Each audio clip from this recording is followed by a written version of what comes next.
David, I want to start with you since we've been talking about this now. It feels like almost every day since April 14th. Now it's official.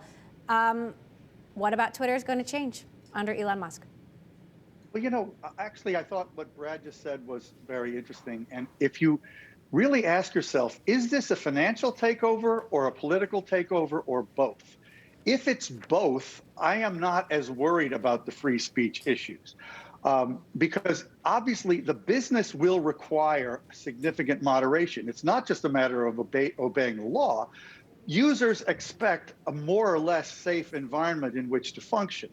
But in my macro response to the whole deal is that it's probably a good thing, cautious optimism, because interestingly, regarding Facebook, which, as you know, I think about a lot, I've said for a long time that the best thing for Facebook would be if Zuckerberg found a way to take it private so he could make the difficult changes, which he doesn't even seem to want to make, sadly.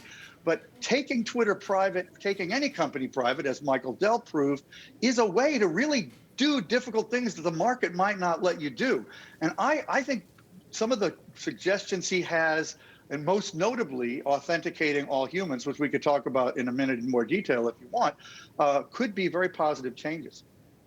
We'll get to that in a second. Adam, I want to know how you would answer that question. Do you believe Elon Musk has the public's best interests at heart, Twitter users' interests at heart, or Elon Musk's interests at heart? Well, I think we'll see. It's an open question. I think every platform, Twitter included, starts off with a bent towards free expression. That's what he's stated pretty clearly.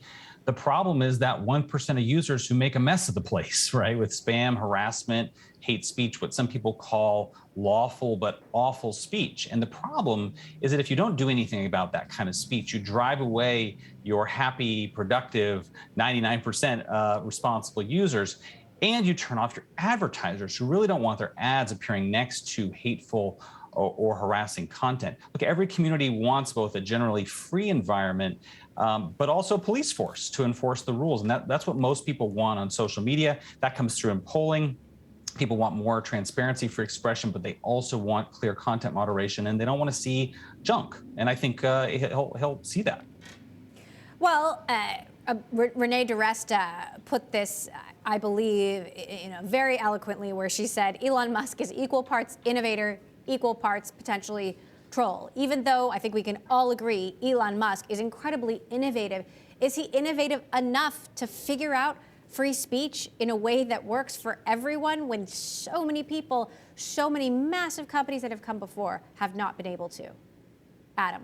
Well, I think you're absolutely right. I mean, frankly, one of the challenges about this is that Twitter is such an important service for policymakers, for newsmakers, that whoever runs the company, whether it's Musk or whether it's Jack Dorsey or DeCoslo before them, have found that sort of politicians working the refs over content policies to be a huge headache.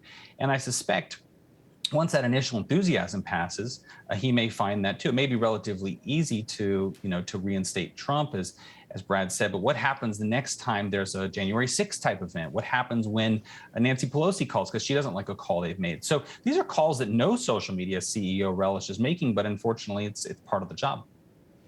Now, Elon Musk loves polls. If only he could do a poll saying, do you want me to own Twitter, yes or no? We would know how many Twitter users are actually in favor of this. Certainly, there's a huge contingent of people that thinks, and including the Twitter board, this is the right thing to do. David, you mentioned the idea of authenticating users. What exactly would that accomplish? Well, let's remember, Twitter has never required users to really be anything. You could call yourself anything, you could be anyone, and there was really a lot of opacity in terms of who was actually speaking. Of course, some people identified themselves clearly on their Twitter profile, et cetera, but that was not a requirement of the service. Facebook, on the other hand, has always had that.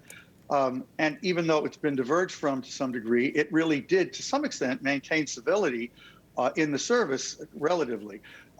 And I think this could be a more civil conversation just by making that change on Twitter in itself, where you always knew who was speaking, because anonymity is one of the real scourges of of disinformation and causes a way of successful disinformation. If you don't know who's speaking, people can mask themselves, etc. So I think that's a very positive thing. But I want to just keep going back to this question: does Musk really want to make money from this deal, or is he considering this a plaything? You'd think with this kind of expenditure, he's got to make a good business. If he really has to make a good business, I think these agonizing questions everybody's asking about moderation will be settled by the marketplace, and they will be settled in the way that we were just hearing. He will have to moderate just like every other social media does, because that is what users and the community wants. And maybe SpaceX is an interesting comparison there because he has kept that as a private company, but we don't know what the financials look like. Adam, I'm curious to hear from you, given you running in these Washington policy circles. Is this going to raise the eyebrows of policymakers? Do you foresee any potential regulatory issues down the line? I don't foresee any issues, particularly with the sale in terms of a review or anything like that. I think we've already seen that Republicans and Democrats are viewing this a little bit differently. I think in the last couple of weeks, you've seen congressional Republicans cheering for Musk's takeover of the company, perhaps because they think he's going to allow Trump back on. I think if you gave most Republicans in Congress truth serum, they'd probably say that Trump being on Twitter was better for Democrats and a headache for Republicans.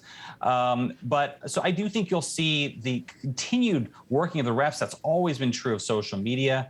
But I don't foresee significant regulatory issues. I do foresee that Musk will continue to poke at regulators like the SEC. That's been part of his history.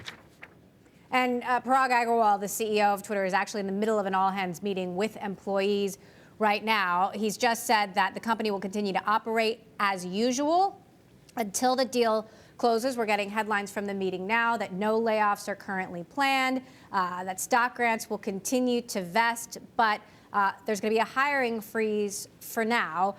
David, really curious how employees are taking this. As I understand it, there's been a huge contingent of people not happy about this, and another contingent of people strongly in favor of Elon Musk. Also curious about Jack Dorsey and the role that he's played in this equation. We saw some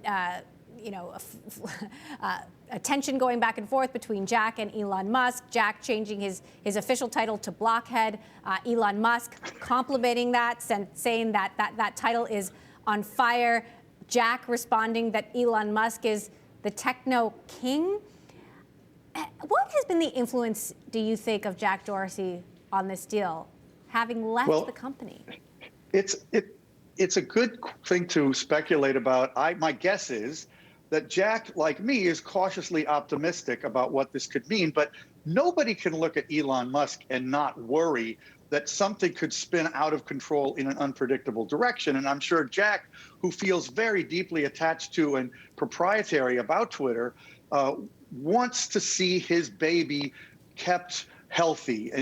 But I also think he knows that there have been important changes that they have been prevented from making because it would potentially cause short-term profit implications or revenue implications. And that is all going to go away once the company's private. But can I just ask Adam a question, though? Because I wonder about the SEC. They still have to approve this transaction. Here's a guy who was accused and settled with them for securities fraud regarding Tesla, and didn't necessarily abide by the terms of the settlement.